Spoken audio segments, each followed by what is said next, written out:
আসসালামু আলাইকুম সবাইকে। আজকে আমাদের হিসাব বিজ্ঞান দ্বিতীয় পত্রের দ্বিতীয় অধ্যায় অর্থাৎ অংশীদারি ব্যবসার হিসাবের দ্বিতীয় ক্লাস। তো আজকের ক্লাসে আমরা অংশীদারি ব্যবসায়ের লাভ লোকসান আবন্টন হিসাবের ছক সম্পর্কে জানব। অংশীদারি ব্যবসায়ের লাভ লোকসান আবন্টন হিসাবের মাধ্যমে আমরা অংশীদারগণদের লাভ বা ক্ষতির পরিমাণ নির্ণয় করতে পারবো। অর্থাৎ ব্যবসায়টার মাধ্যমে কোন অংশীদারের কত টাকা লাভ হয়েছে বা কত টাকা ক্ষতি হয়েছে আমরা সেটাই এই ছকের মাধ্যমে নির্ণয় করব। তো আমরা এখন প্রথমেই লাভ লোকসান আবন্টন হিসাবে ছকটা এঁকে নেব। ছক আঁকার শুরুতেই আমাদের অংশীদারদের নাম লিখে নিতে হবে। আমরা এখানে ধরে নিতে পারি যে আমাদের অংশীদারগণদের নাম হচ্ছে ক, খ এবং গ। তাহলে আমাদের লিখতে হবে ক, খ, গ এর লাভ লোকসান আবন্টন হিসাব। অংশীদারদের নাম প্রশ্নের যেই নামগুলো দেওয়া থাকবে আমরা সেগুলোই ব্যবহার করব। যেমন যদি প্রশ্নে অংশীদারদের নাম রহিম, করিম, জসিম দেওয়া থাকে তাহলে আমাদের তাই লিখতে হবে। তারপর আমাদের লিখে দিতে হবে কত সালের কত তারিখের জন্য আমরা এই লাভ লোকসান আবন্টন হিসাবটা প্রস্তুত করব। তো যেই সালে আমরা লাভ লোকসান আবন্টন হিসাবটা প্রস্তুত করব এই খালি বা শূন্যস্থানে সেই সালটা লিখতে হবে এবং যত তারিখে আমরা এই লাভ লোকসান আবন্টন হিসাবটা প্রস্তুত করব সেই তারিখটাও এখানে উল্লেখ করে দিতে হবে। সাধারণত লাভ লোকসান আবন্টন হিসাব আমরা প্রস্তুত করি বছর শেষে, অর্থাৎ একটা হিসাবকালের শেষে আমরা লাভ লোকসান আবন্টন হিসাবটা প্রস্তুত করে থাকি। তাহলে আমাদের লিখতে হবে এত সালের এত তারিখে সমাপ্ত বছরের জন্য।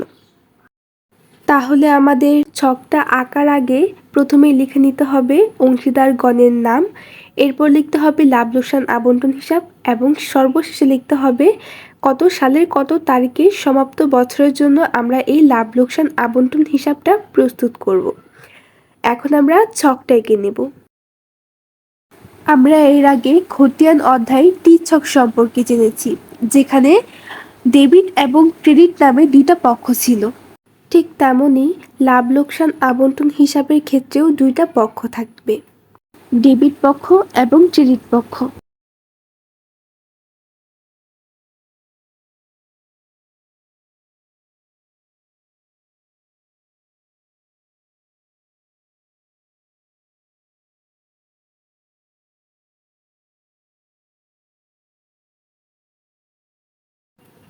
ঠিক মাঝ বরাবর দাগ দিয়ে দুইটা পক্ষকে আলাদা করে নিতে হবে। তো আমরা ছকের বাম সাইডে যে অংশটা আছে সেটাকে ডেবিট এবং ডান সাইডে যে অংশ আছে সেটাকে ক্রেডিট হিসেবে ধরব।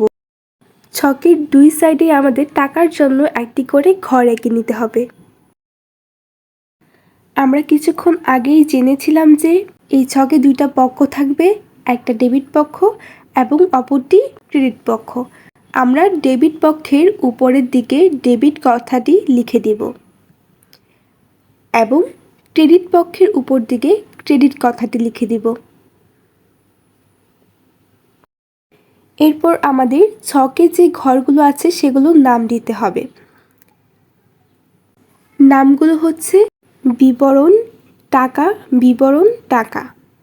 ডেবিট এবং ক্রেডিট পাশ উভয় পাশেই সমান সংখ্যক ঘর হবে এবং উভয় পাশেই বিবরণের জন্য একটা ঘর থাকবে এবং টাকার জন্য একটা করে ঘর থাকবে।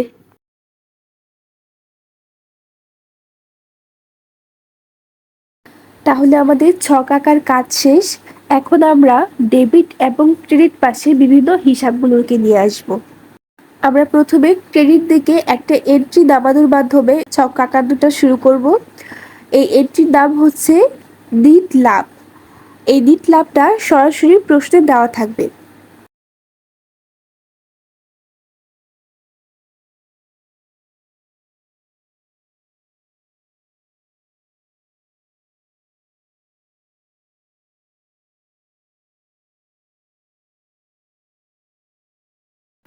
ডেবিট সাইটের এন্ট্রিগুলোর মধ্যে আসবে মূলধনের সুদ, বেতন, কমিশন, ঋণের সুদ এবং সর্বশেষ আসবে বন্টনযোগ্য মুনাফা। তারপর ক্রেডিট দিকে আসবে উত্তোলনের সুদ, পণ্য উত্তোলন এবং বন্টনযোগ্য ক্ষতি। আমরা তাহলে এখন সকল প্রকার এন্ট্রিগুলো লিখে নিব। আমরা প্রথমেই ডেবিট সাইড দিয়ে লেখাগুলো শুরু করব। তাহলে আমরা প্রথমেই ডেবিট সাইডের এন্ট্রিগুলো নামিয়ে নেব। আর একটা কথা মনে রাখতে হবে, আমরা ডেবিট বা ক্রেডিট যেই সাইডেই কোনো এন্ট্রি লিখে না কেন তার প্রথমেই লিখে দিতে হবে অংশীদারদের মূলধন হিসাব। এই কথাটা লেখার পর আমরা যেই এন্ট্রিটা লিখতে চাচ্ছি সেই এন্ট্রিটা লিখব। তো যাই লিখে না কেন প্রথমে আমাদের অংশীদারদের মূলধন হিসাব এই কথাটা কিন্তু লিখে নিতে হবে। প্রথমে আমরা লিখলাম অংশীদারদের মূলধন হিসাব, এখন আমরা লিখব যেই এন্ট্রি নামাবো। তো আমরা প্রথমেই নামাবো মূলধনের সুদ। মূলধনের সুদটা হচ্ছে সেই টাকার অংশ যেই টাকাটা অংশীদারগণ কারবারে বিনিয়োগ করে। ধরো যে ক খ গ তিনজন অংশীদারই টাকা বিনিয়োগ করেছে কারবারে, কে কত টাকা বিনিয়োগ করেছিল তার উপর একটা পার্সেন্টেজ ধরে আমরা তাদেরকে টাকাটা প্রদান করব। এটাই হচ্ছে মূলধনের সুদ। তো আমরা প্রথমে ক খ গ তিনজনেরই টাকার অঙ্কটা একত্র করে যোগ করব, তারপরে আমরা টাকার কলামে এই অঙ্কটা নামাবো। তো যদি এখানে দেখা যেত যে ক খ গ তিনজনের কেউ এখানে কোনো একজন বা দুজন অংশীদারের কারবারে টাকা বিনিয়োগ করেনি, তাহলে কিন্তু তাদেরকে মূলধনের সুদটা প্রদান করতে হবে না। মূলধনের সুদটা তারাই পাবে যারা কারবারে টাকা বিনিয়োগ করবে, অর্থাৎ মূলধন বিনিয়োগ করবে। আমরা যেহেতু ডেবিট পাশে মূলধনের সুদটা লিখেছি, অর্থাৎ অংশীদারগণ যে টাকাটা বিনিয়োগ করেছে সেটা লিখেছি, তাই আমরা ক্রেডিট পাশে এখন উত্তোলনের সুদ লিখব। অর্থাৎ অংশীদারগণ কারবার থেকে টাকা উত্তোলন করলে তাদের যে টাকাটা কারবারকে প্রদান করতে হয় সেটাই হচ্ছে উত্তোলনের সুদ। তো আমাদের নিয়ম অনুযায়ী প্রথমে আমাদের অংশীদারদের মূলধন হিসাব এই কথাটা লিখে দিতে হবে, তারপর আমরা উত্তোলনের সুদ কথাটা ব্র্যাকেটে লিখে দিব।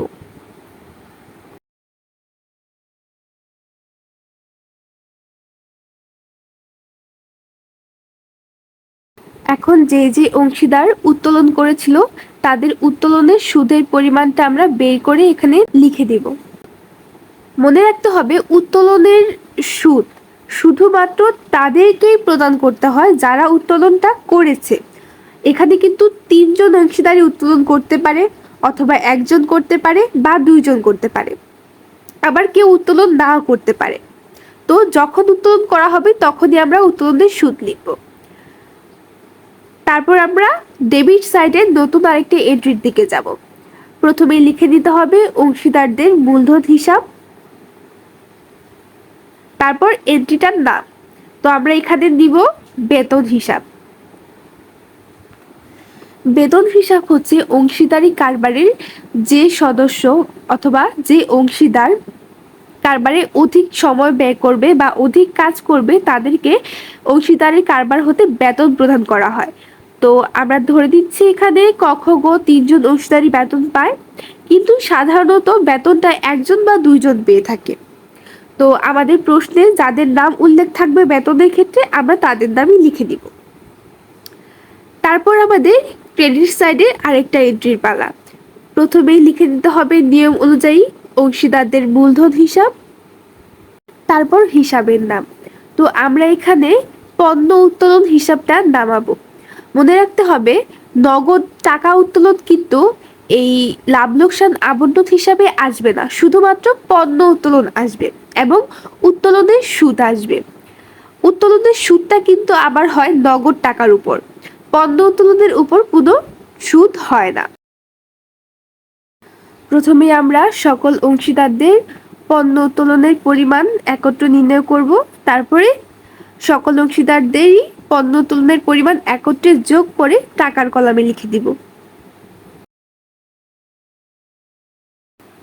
তারপর আমরা চলে যাব ডেবিট সাইডে নতুন আরেকটি হিসাব লিখতে।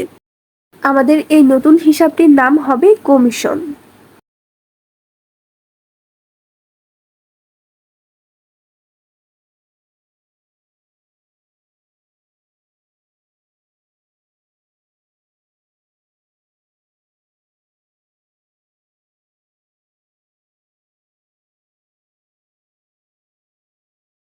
তো ধরে নিচ্ছি এই কারবার থেকে কমিশন পাবে অংশীদার খ,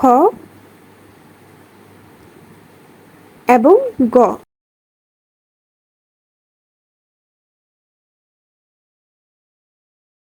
তারপর আমাদের ডেবিট সাইডে লাস্ট আরেকটা হিসাবের নাম বাকি আছে। এই হিসাবটির নাম হচ্ছে ঋণের সুদ। তো আমরা ঋণের সুদের পরিমাণটা লিখে নিব এবং ঋণের সুদটা লেখার আগে আমরা অংশীদারদের ঋণ হিসাব কথাটি লিখব। এখন আর অংশীদারদের মূলধন হিসাব আমরা লিখব না। এখানে আমরা ধরে নেই যে কারবারের শুধুমাত্র কই ঋণ প্রদান করেছে, তাহলে ঋণের সুদটা শুধুমাত্র ককেই প্রদান করতে হবে। যেহেতু এখানে আর কোনো যোগ বিয়োগের কাজ নেই, শুধুমাত্র কয়ে ঋণের সুদ প্রদান আছে, তাই আমরা টাকাটা সরাসরি লাস্ট কলামে নামিয়ে দিলাম।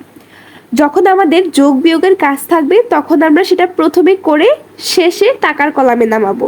আর যদি কোথাও কোনো কাজ না থাকে তাহলে সেটা আমরা সরাসরি টাকার কলামে নামিয়ে দিতে পারবো। এতক্ষণ পর্যন্ত আমরা যেই হিসাবগুলো ছকে নামালাম সেগুলো আমাদের প্রশ্নে দেওয়া থাকবে।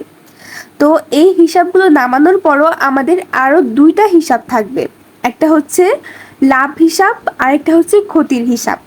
তো আমাদের যদি কারবারে লাভ হয় তাহলে সেটা ডেবিট সাইডে বসবে, এবং যদি কারবারে ক্ষতি হয় তাহলে সেটা ক্রেডিট সাইডে বসবে। তো কারবারে লাভ হয়েছে নাকি ক্ষতি হয়েছে সেটা আমরা এই লাভ লোকসান আবন্টন হিসাব ছকটা করার সময় বুঝতে পারবো। আপাতত আমরা ছকটা পূরণ করার স্বার্থে সরাসরি বন্টনযোগ্য মুনাফা বা বন্টনযোগ্য লাভের অংশ এবং বন্টনযোগ্য ক্ষতির অংশটা ছকের মধ্যে লিখে রাখবো। কারণ আজকের ক্লাসে আমরা শুধুমাত্র লাভ লোকসান আবন্টন হিসাবে ছকে কোন কোন হিসাব আসে এবং কোন সাইডে কোন হিসাব বসবে শুধুমাত্র সেটাই শিখব। পরবর্তীতে এই ছকটার কাজ কিভাবে বাস্তবিক করতে হয় সেটা আমরা সৃজনশীল প্রশ্ন সমাধানের মাধ্যমে শিখব। তো এখন আমাদের ক্রেডিট সাইডে বসাতে হবে অংশীদারদের মূলধন হিসাবের বন্টনযোগ্য ক্ষতির অংশ।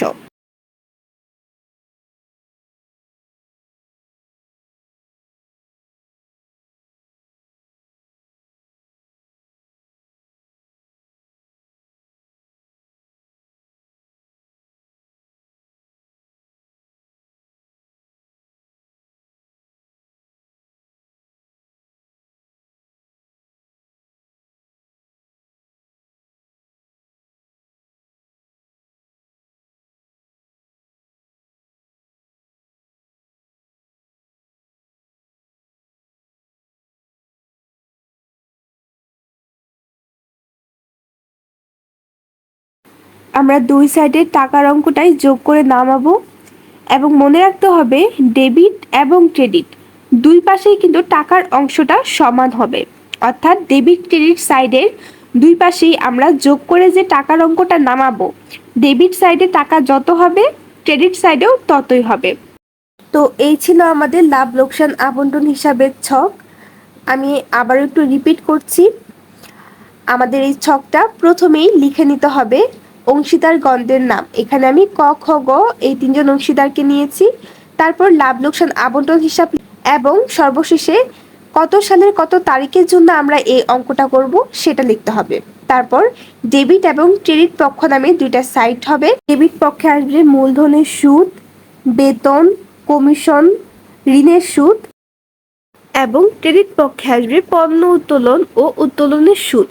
তারপর এই এন্ট্রিগুলো নামানোর পর আমরা যোগ বিয়োগ করে দেখব কারবারে লাভ হয়েছে নাকি ক্ষতি হয়েছে। যদি লাভ হয় তাহলে সেটা বন্টনযোগ্য মুনাফা অর্থাৎ ডেবিট সাইডে বসবে, এবং যদি ক্ষতি হয় তাহলে সেটা বন্টনযোগ্য ক্ষতি হয়ে ক্রেডিট পক্ষে বসবে। তো এই লাভ বা ক্ষতি কিভাবে নির্ণয় করতে হয় সেটা আমরা প্র্যাকটিক্যালি সৃজনশীল প্রশ্ন সমাধানের সময় দেখব। আজকে এই পর্যন্তই। পরবর্তী ক্লাস দেখার আমন্ত্রণ জানিয়ে আজকে এখানেই বিদায় নিচ্ছি। দেখা হচ্ছে পরবর্তী ক্লাসে। সবাই ভালো থাকবেন, সুস্থ থাকবেন। আল্লাহ হাফিজ।